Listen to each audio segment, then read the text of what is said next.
Shivanshu recording studio बानावर त्रिशूलगंज।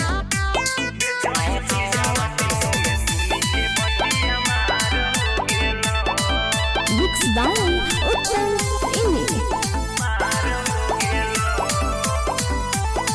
अगे गौवा जवारने पूरा तोर प्रचार हो गेलो। गौवा जवारने पूरा तोर प्रचार हो गेलो।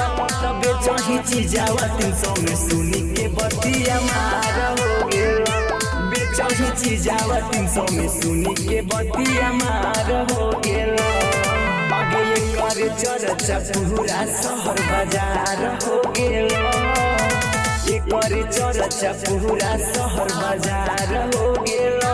तबे चही चीजावा 300 में सुनी के बतिया मार हो गेलो।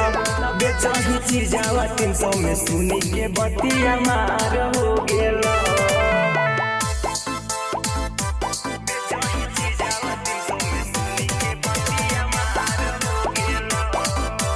Music by Nitik Man।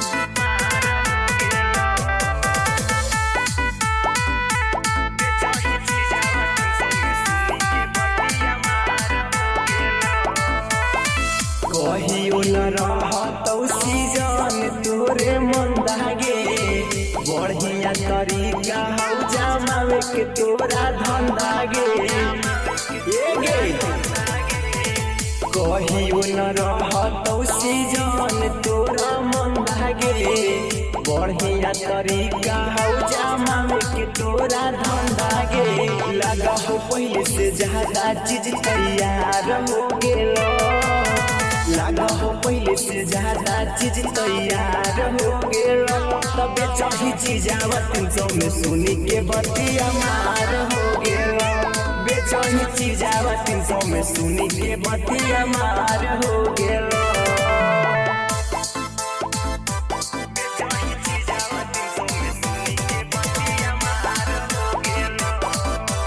Music by Nitik Man।